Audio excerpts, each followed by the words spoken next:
Hello and welcome back to the channel. Today I'm going to be reviewing the Panasonic HC-V800 camcorder, or handycam if you want to call it that.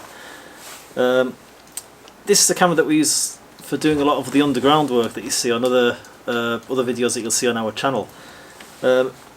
We swapped from using the DSLR to using using one of these camcorders because of the form factor. It's just a lot lighter, a lot easier to carry. I know people won't buy this for doing what we use it for, but at the same time what we do with it does put it through its paces, so you can see how it's going to perform and everything like that. Hopefully this video will be informative to some people, so you can make an informed decision whether it's the right camera for you. There's a lot of nice features on it, which is what I like.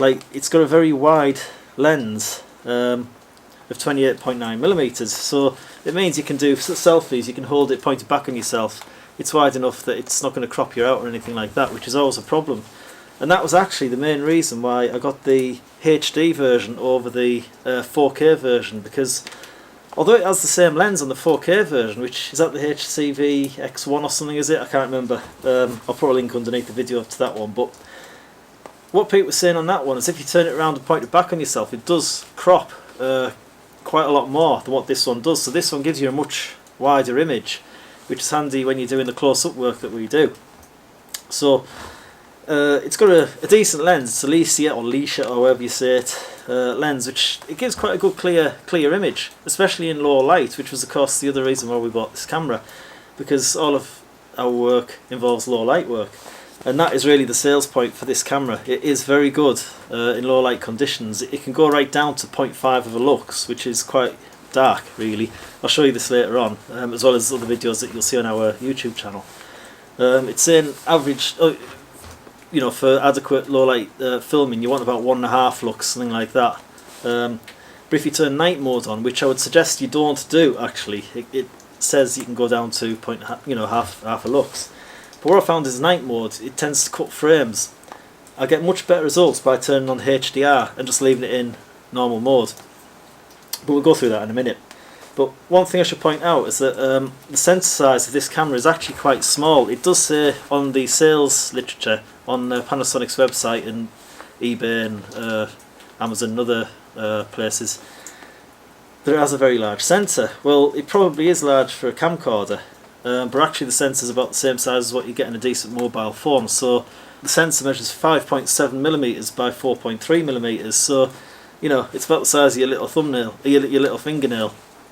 Compare that to such as a GoPro, which is another size up, which would be 6.2mm to 4.5mm approximately. So the GoPro's got a bigger sensor, but strangely enough the GoPro's not as good in dark conditions, which is why we bought this. We've got GoPros as well, but this is better than the GoPro, I found, in my experience. Weather's taking a turn for the worse out there. If you want to compare that to such as the Nikon sensor, the Nikon that I'm using behind, which is a D7200, that has a sensor size of 24 by 16, so it lets a lot more light in. Also the lens quality is a lot higher, but actually underground in them lighting conditions, to be honest, there's not that much between them. So I did a video a little while back which I put on YouTube. It's been going on for the last, I don't know, 6 months or something, that compares the Nikon to the Panasonic. I'll put a link below the video so you can watch that, because I mounted both cameras side by side and you can see exactly the difference between the two different sensors, and the different price points cost, because this costing 450 quid or thereabouts against the Nikon, which was, what did I pay for that, was it about 1300 or something when they first came out, something like that. It's quite expensive.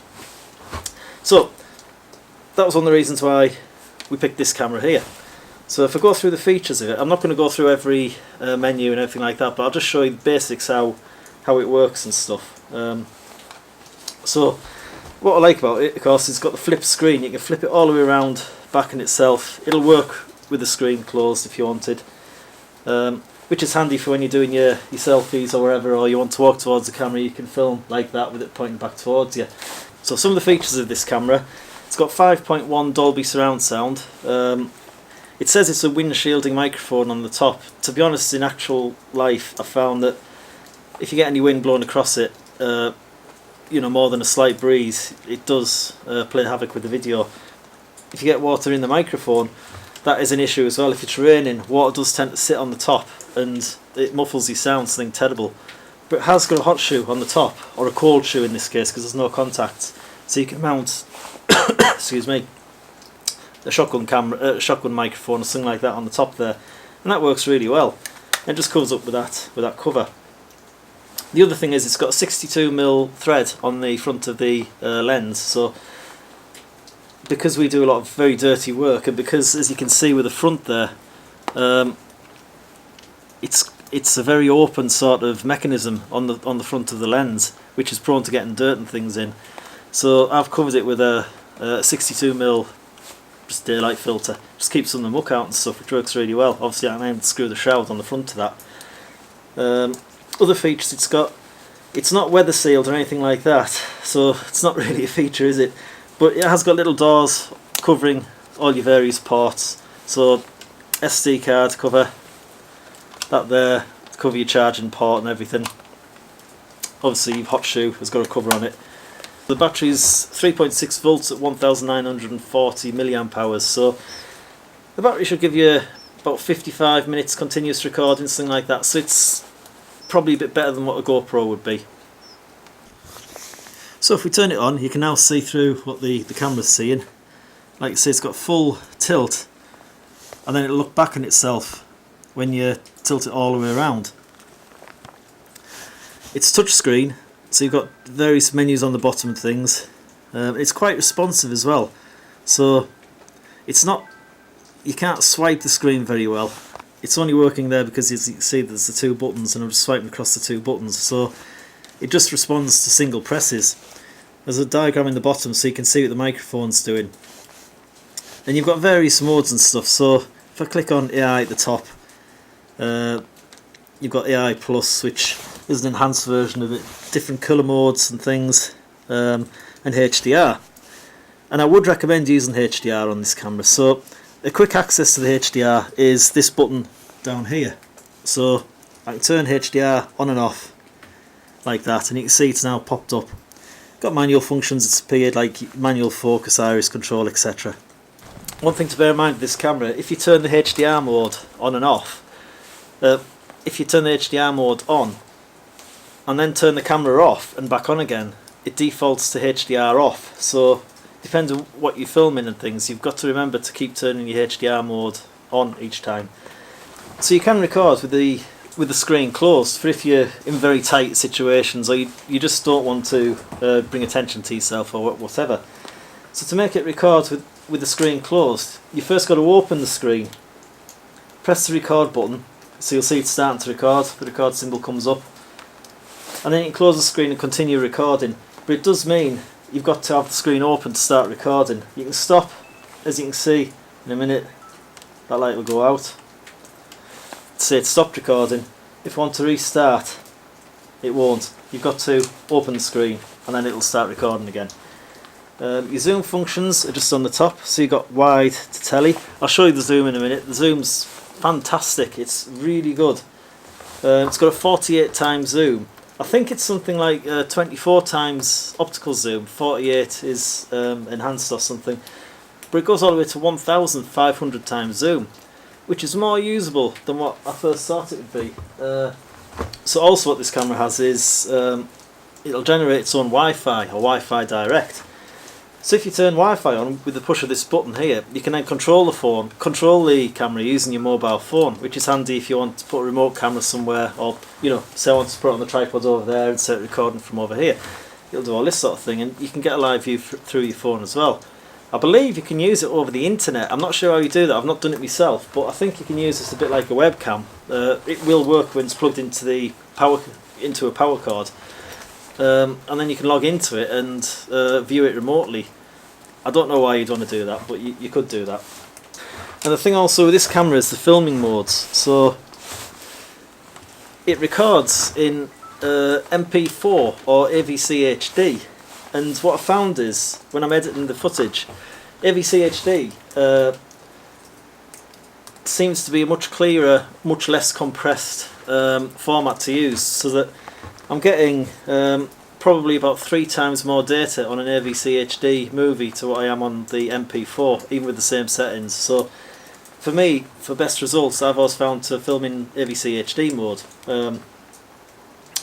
What that means as well, when you're editing your footage, you've got to import the entire folder. You can't just, it's not like a GoPro or like the Nikon where it's broken down into small files. You've got to import the whole folder of AVC HD. It has got a tripod mount on the bottom. It's just your quarter, is a quarter Whitworth, a quarter UNC or whatever it is, thread. And the waterproofing. So this camera does get a lot of stick. The way I use this, if you've seen any of my videos, it's getting rained on. I take it underground, so it's just getting absolutely soaked through. And actually, it's working fine. It's not meant to be waterproof or anything like that. The manufacturer doesn't recommend that you get it wet. But the weather sealer must be okay, because I don't know whether it's got little O-rings around the buttons or anything like that. I can't say, I've never pulled it apart. The only weak point that I can see about it, if I come close, is that down in the hinge of that screen, I think that's probably a point where water could get in there. At certain positions you put it in, you can just about see down the inside of the board and things, the electronics inside. So I do feel that the weak point is going to be down there if you get it wet. And one of the main selling points for me was the 5-axis stabilization, and this is the other reason why I've stopped using the DSLR underground and things, and just generally for doing general filming. Because with this, it's stabilized in both the rotary sort of motion, the yawing, and twisting. So if you've got super stabilization turned on, you can zoom nearly all the way to 1,500 times and it'll still stay pretty static. It's actually very, very good. I think it works to something like 15-20 odd degrees on the pitch and stuff. So if you're filming handheld on this, you have absolutely no trouble with the stabilization, as long as you're not sort of bumping like this as if you're walking really heavily or something. But if it's just held in your hand, obviously you've got a tendency to twist a little bit like that and like this. It gets rid of all that. You don't have to worry about it. You can turn it around like that. It doesn't matter if the camera's slightly cocked around. It levels it up. So I think the way it works is when you turn it on, it must take a horizon then, and it keeps referring back to that, so it knows where level is. I think that's how it's working, but don't quote me on that. Other things is it does have a microphone port down on the bottom there. And pretty much that's it. So that's the camera. So I'm going to show you some examples and things of what this is capable of. So to show you what this is like in low light conditions, I'm going to walk around this house. As you can see, it's poorly lit. It's only got windows to one side of it in here. There's a brighter room to the left of me, and then I'll walk around here so you can see how it goes from dark to light or light to dark. And I'll do the same scenes with HDR on and off so you can see the difference. Unfortunately, I wish it was a sunnier day, but it's not, so I'm not going to be able to show you what the colour reproduction is like. But once I get home, I will find something colourful, or do it inside a normal sort of surrounding, so you can see what it'd be like at home and things, or in a tighter situation, such as down a hall or something like that. So I'll walk around with the video going, and you can see what it's like to go from light to dark. So this is now being filmed on the Panasonic HC-V800. As you can see, this is quite a light room, and as I turn around, we're going into quite a dark area, so I can see where I'm going, but I wouldn't say it was exactly bright. There's the camera setup that I'm using now to film this video. Now it is quite dark, so you can see I've got HD turned off. So as I point towards the window, it's overexposing everything outside, as you would expect. So as I walk towards the window, you can see now that it's exposing correctly for outside, but the internal it's far too dark. Pan around, you can see how quickly it changes. It's a bit slow for the window, isn't it? So this is the same scenes recorded with the HDR mode turned on. So we're back in the brighter room where all the roofs come down in the front of the house. I move around into the hall so you can see outside's exposing alright. And like I said, this is quite a dark room. Then we come in here and you can see straight away how much brighter the camera is, the camera that I'm using to do a lot of the filming on, straight away you can see a lot more detail and things. If I walk over here, you still get that overexposing of the window. I think you'd be very hard pushed to find a camera that doesn't do that. But I can now see that the internal walls are just that little bit brighter, so it is working a lot better in HDR mode. It's a lot clearer image, I feel. If I pan round a bit, you can see the fire and the old bed and things, which is a lot brighter. Again, I'll directly compare that back. That's HDR mode turned back off. Pan back round to the window. You can see how much it's darkening everything out in the foreground. So this is the same scene in low light mode. So again, I'm back in the brighter side room. I'm going to turn around, look down the hall, which looks very similar to the other modes. Coming off into the front room, and actually I think HDR mode looks better than low light mode. So I still can't make out much detail on my camera and things. So this is in HDR mode again, and this is really quite a dark room. So you can see all the fireplace has been knocked out. It's quite a shadowy area there. Walk through into the old, what I assume is the parlour. Under the stairs now, basically that's dark, that's pitch black in there. And it is working. You can see there's a little bit of grain appeared, but it's doing a good job. It's obviously bumping the ISO up. We're back into the parlour, looking out of the window at the river going past. Now she's starting to flood a bit. And as we move through the various amounts of light, you can see the camera's doing a good job. Down into the back room. This of course would have been the pantry originally. So in here it's quite dark. You can see there's a bit of light coming in through the top in the old pantry. But if you look at the ceiling, you can still see the hooks. All this is quite dark in here. The only light source really is coming through that small window and just what's coming in through the gaps in the roof. This is in HDR mode, like I say, and we're looking at the sky, so you can see the sky's very grey, but it is, you can make out the clouds and things. So again, it's not doing a bad job. I think it's working quite well. So this is the same scene with HDR mode turned off, and the camera does have auto scene recognition, so it can see this is a landscape, so it's gone into landscape mode itself. There is a bit of a breeze, so hopefully you can still hear me behind the camera. And you can see the sky's a little bit whiter than what it was. If I turn around, come back in, the camera should change modes, so it has, it's gone back into AI mode. So it's realising there's a lot of wind stood here in front of the window, so hopefully you can still hear what I'm recording alright. There is a symbol that comes up on the screen to say that there's an issue with wind, which that's handy, you know, I think that's good.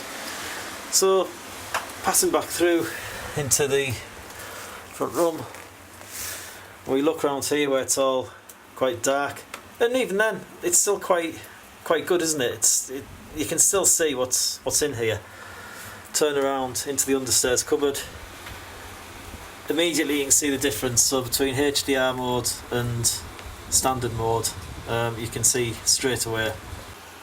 So this is now the same scene in low light mode, because I know people will be saying, why don't you use low light mode? Why are you always using HDR mode? So this is low light, and you can see the same understairs cupboard. It's much brighter, but to me the image quality doesn't look nearly as good. I mean, if I go into the back, that is pitch black. I can't see anything but the camera's picking it up. So low light mode does work quite well, but as I pan around, I feel the quality is not quite as good. I feel like, I don't know whether it's right, but I feel like there could be a bit of a frame drop in low light mode as well. I'll have to look at this on the computer to see if that's what's happening. So if I come through into here, this is still in low light mode. It's working alright, isn't it? It's exposing quite well. I have had issues with low light modes when I'm down in the mines and things. that is the main reason why I don't use low light mode. So this is handheld zooming. I'm not on a tripod or anything like that. I'm just holding this by hand. So this is currently at 86% zoom, or 86 times zoom, and you can see how it locks onto the image. Then if I start moving around, it'll let go. So sometimes if you're at full zoom, well, this isn't full zoom, sometimes if you're on zoom, it's difficult to keep it fixed on the part of the image that you want. So if I try and fix it on the top of that chimney there,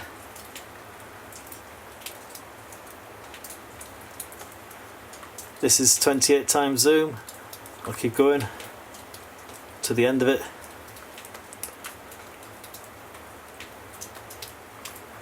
This is 380 times zoom. So that was a quick review of the Panasonic HC-V800. I hope you find this interesting and it helps you to make a decision on whether this camera is worth buying. I paid about £450 for this Christmas 2018 sort of time. And I think the price has now dropped. I'm sure on Amazon it's for 399 quid. Bizarrely Argos have it for 550 quid or something like that, I think. So you've got to shop around to get a decent deal on it, but it is coming down in price. So as I've been making this video, this camera's been on the whole time, and as you can see the battery life has only dropped one blob. So if I do that again, as you can see the battery life has only dropped one blob. So that gives you an idea of how good the batteries are on this. So overall I'm quite pleased with this camera. The other thing to note as well is the quality of the screen is actually quite good. It's very scratch resistant. The sort of work that I do, this gets wet, muddy. I've always got muddy hands and things, and I'm always touching the screen, you know, just to mess on with the settings and things. There's no scratches on the screen, so the screen is very good. It must be coated with something. There's no protective layer on there that I can see, but it doesn't seem to scratch. So it does seem to have a good quality screen. I wouldn't hesitate to buy this camera again. So if anything goes wrong with this, I wouldn't think twice about it. I would go straight out and buy this. I'm very pleased with it.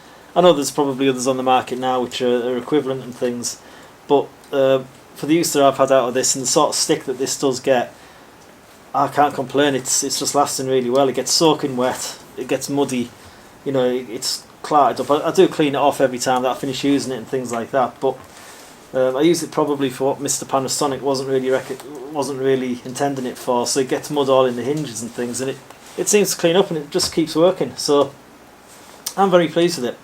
So if there's anything else any other questions I can answer for you, please feel free to leave a comment down below, and if you could consider subscribing, it'd be much appreciated. And don't forget to tick the little bell symbol down here somewhere, wherever it is, so every time we put a new video on, it'll pop up and it'll just say that Mind Exploration's put a new video up for you to see. So